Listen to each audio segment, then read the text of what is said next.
Good day, Amherstburg. It's myself, Laura D'Alessandro. And it's Ron Giofu from the Rivertown Times, right back on the airwaves of CKBG 107.9 FM, The Berg. And we're here with the Rivertown Times Week in Review.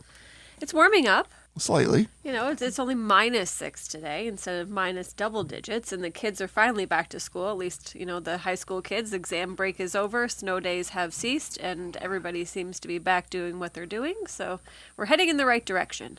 Yeah, the days are slowly getting longer and a bit more sunlight out there, but let's not kid ourselves. Winter is still here. Apparently there's snow in the forecast for Friday. And did the groundhog see a shadow? I'm hearing conflicting reports. The Puxatawny Phil and Wyerton Willie, I'm not sure which one saw their shadow and which one didn't, but... oh, for heaven's sakes, they can't get on the same page. I don't think so. At any rate, it's going to be cold for a while. We're still going to have some snow, so... Hunker down. Yeah, exactly. We still got to deal with it. It's still February in Canada. That's true. Speaking of February in Canada, February is Black History Month, and the celebrations are well underway at the Amherstburg Freedom Museum. There was a joint Black History Month kickoff last Friday night. It was at the Caribbean Center in Windsor. The Freedom Museum was one of the organizations that presented it. It was was presented by the museum, the Essex County Black Historical Research Society, and the Windsor-Essex Caribbean Association. And as it's become a tradition, it was held at the Caribbean Center in Windsor. They had a number of performers there. They had poets, they had musicians, they had people talking about the importance of Black history and Black History Month. And that's on our front page of this week's RTT. And so make sure you check that out. It usually is a great event, and this year was no exception. And we would like to point out they kind of made a game of it on Friday night, but it is serious to the extent where you can find your Black History Month events, and that's amherstburgfreedom.org. That was repeated several times in a very friendly fashion Friday night, but it's still amherstburgfreedom.org, the Freedom Museum website, where you can go to get your Black History Month event listings and submit a Black History Month event. Specifically, it's amherstburgfreedom.org/BHM. So head to the Freedom Museum website. And again, it was Friday night was the kickoff last week in Windsor. I made the trek up to the metropolis known as the City of Windsor and got the coverage, and glad I did. It was a nice event, and always learning more about history of the area and Black History Month and the importance therein. So make sure you check out the story, both in print and online. Fire Chief Michael Miho gave an update regarding the progress of the new fire hall and also updated the community on some fire safety tips and the cost of fire services. He gave a bit of an update on the new fire hall, and of course that's under construction on Simcoe Street on the Libro Center property. It's been a little bit delayed this time, as you might expect, because the weather hasn't exactly been friendly. When we talk about -6 being a warm-up day, that's not really, unfortunately, much of a joke. It actually is a warm-up day, and because it's been cold, it's been snowy, and it's been bitter to be outside. And but they were. I was out there on the weekend taking a few pics, and I saw some workers were on scene, and they may have gotten delayed, but looks like they're trying to get caught up because they were out there on the weekend. The chief was at the meeting of the Amherstburg Resident Forum last Thursday night. Unfortunately, I was tied up in other commitments, but I did follow up with Chief Mio, and he told me it was what was discussed and what he talked about and the points he wanted to get across. So that's part of the story as well. That story starts on page 2 of this week's issue of the Rivertown Times. So make sure you check that out. And I got some photos took on Sunday, so you get to see not quite up-to-date photos, but I'm sure there was progress over the last couple of days at least. But at any rate, check it out in part of this week's issue of the Rivertown Times. A special visitor stopped by the Legion. Branch 157, a young historian from Richmond Hill, came to interview local veterans in an effort to preserve their stories. Zach Dunn was at the Legion recently, and he chronicled with a pair of Vietnam veterans, Tom Miller and Bob LeBlanc. They both were Vietnam veterans that served in the U.S. Army during that war, and but they are Canadians, and they are local veterans, and they told their stories to Zach Dunn on a recent Sunday afternoon. And I know the Legion was very cooperative in setting it all up. I know I was chatting with President Sean Wilkie. He actually reached out to me and let me know, give me a heads up what was happening. So thanks to Sean for letting me in on this great event. And it's great because local veterans deserve to have their stories told, have their stories shared and remembered. Zach has a website. He's got a YouTube channel and social media. It's the Global Veteran Project and Global Veteran Stories, pardon me. Anyways, you can search that. It's all part of the story on page 3 of this week's issue of the Rivertown Times, again online as well at www.rivertowntimes.com. He was in the area talking to other veterans, and he came into Amherstburg as part of his trip down to the Windsor-Essex County area. So make sure you check that out. And again, it's Global Veteran Stories. It's all part of the page 3 story in this week's issue of the Amherstburg Rivertown Times. So make sure you read it, and you'll learn a little bit more about what Zach's up to. Amherstburg residents had a chance to chat over coffee with Provincial Representative at Queen's Park, Anthony Liardi. They met Monday down at Downtown Espresso. So I went down to chat with Anthony, and we just found out what some of the stuff he's talking about and what he's hearing. And federal gun registry is some of the topics. And yeah, it's a federal gun registry talking with a provincial representative. But Anthony says the province will not be involved with this. And that was one of the topics. We talked about Diageo. We talked about a variety of different points and just what he's hearing out as he's traveling around the riding. And I know that was the first of he's done these before, calls it Coffee with Anthony. And I guess provincial grants are received around the riding. I know Amherstburg's got a couple.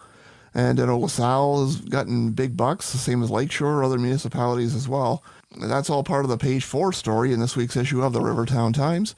And if you're living outside of Amherstburg, keep your eyes and ears open because more and more of these are being set up. I know we found out, I found out through a press release, but he also is being placed on Anthony's social media as well. So stay aware, and you'll get your chance to, give your thoughts to our Essex MPP when he comes to your town. But he was in Amherstburg this past Monday afternoon. And again, full coverage on page 4 of the RTT this week. Open house was held last Wednesday in McGregor. It's the next stage in the environmental assessment process regarding the McGregor sewage system. The recommended option for that McGregor sewage system upgrade and expansion is a sequenced batch reactor, or SBR plant. It would go in the area of the existing ponds. And we got more coverage on page 5. Admittedly, this is kind of a complex topic for me to write about. I did the best I can to keep you informed, and I kind of went off of materials provided and tell you what a sequencing batch reactor plant is, because... What is it?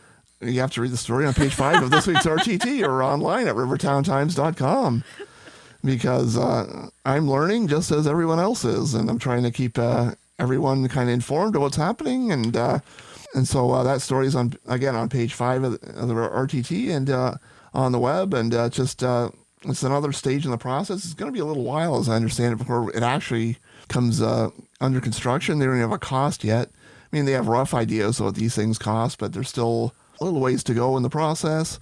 But that's where they're at, and they have a recommended option for the McGregor EA expansion. It's a joint project, not just the town of Amherstburg, also the town of Essex.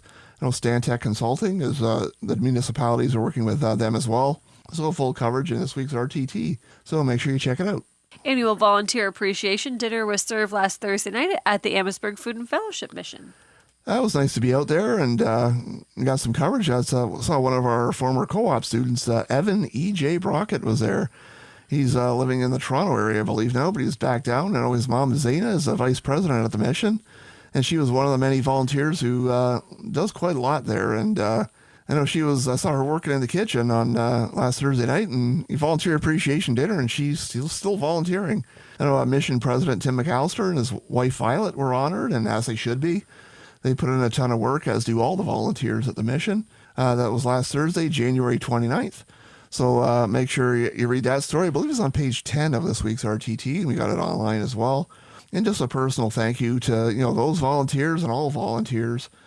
Being a volunteer means obviously you don't get paid, and you still put yourself out there. You do the work, and you do so for the benefit of the community. And so thanks to the mission in this particular case, and they're doing great work there. And they also have an updated list of what their food bank needs, and so make sure that's part of the story as well. So check that out.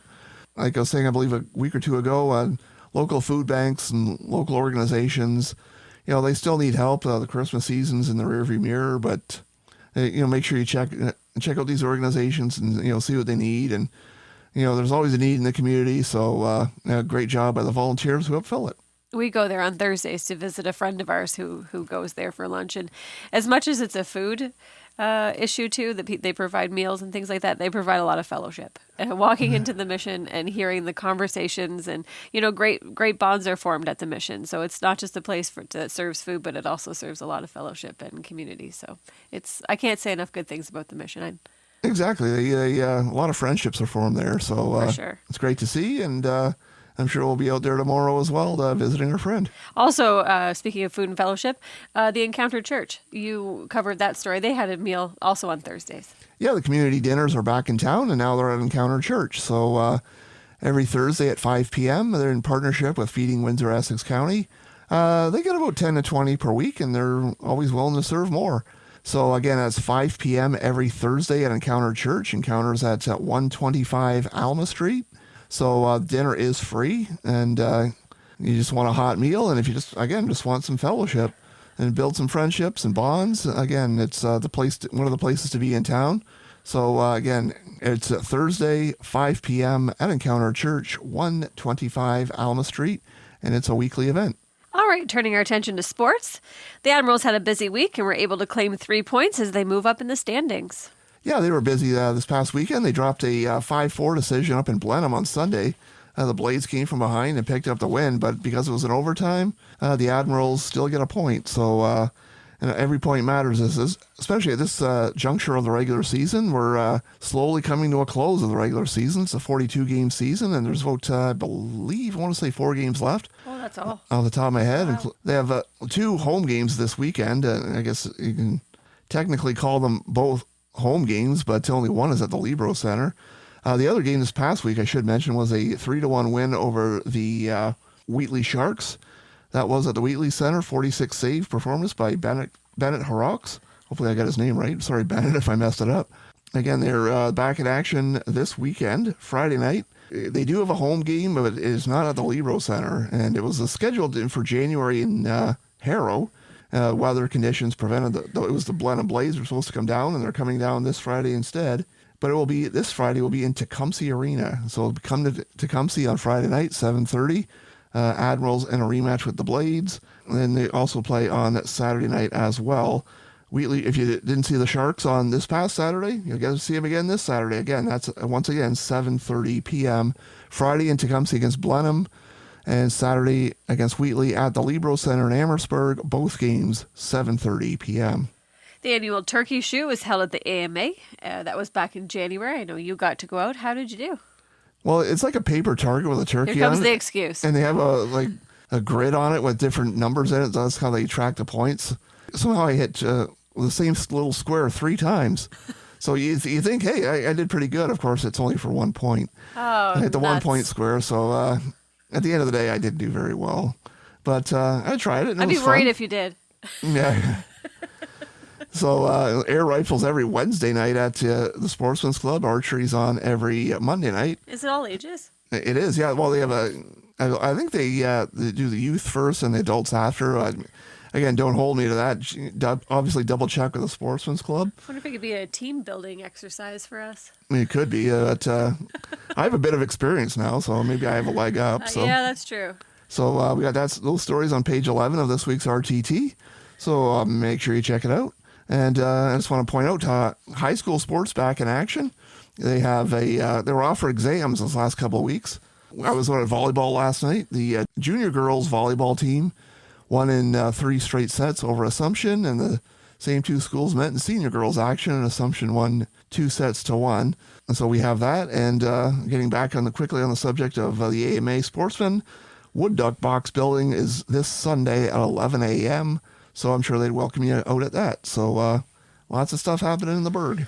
All right, anything else as we head into community events, Ron? Is there any other sports or stories you want to touch on before we turn the page? Nothing in terms of events from in the paper.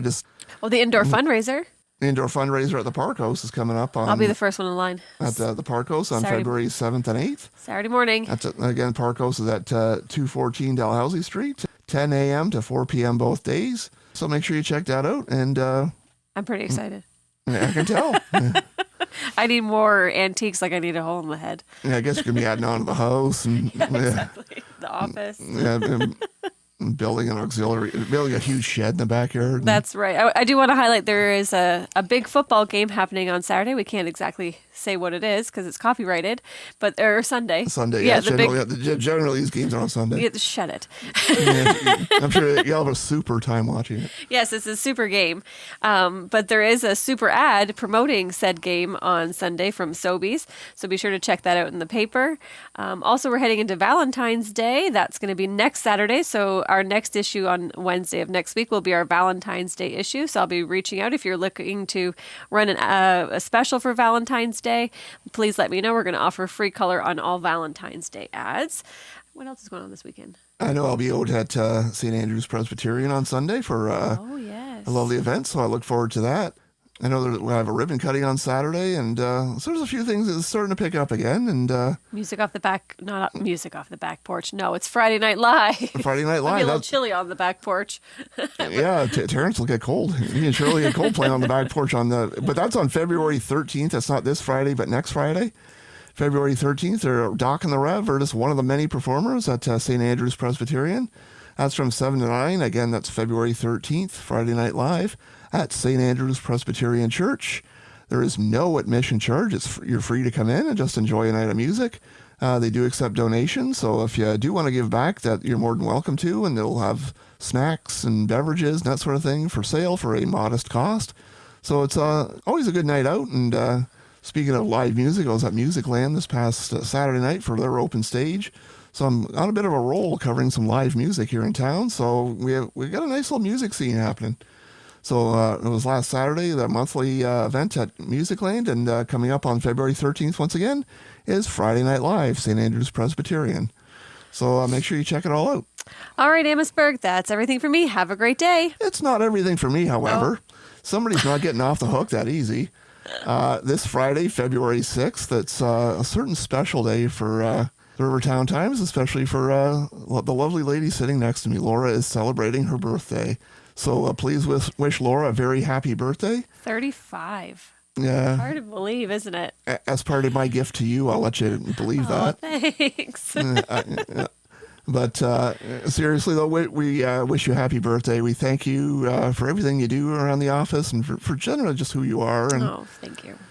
And so make sure if you see Laura around or talking to her on the phone, this Friday is her birthday, and we wish her the happiest of birthdays. And many, many more. Maybe I'll get as old as you one day. Then maybe one day you'll reach the age I am now, but that's a ways off. So, but again, seriously, happy birthday. Thank you, Ron. Very many more. Thank you. All right, Amherstburg, have a great day. Have a great day. Have a great week. Thanks to our driver, Louise, for going around the community, stocking up our stores and newspaper boxes. And we'll see you back here on the airways of 107.9 FM, CKBG The Berg, next Wednesday at 12 noon, the replay at 4:30 p.m.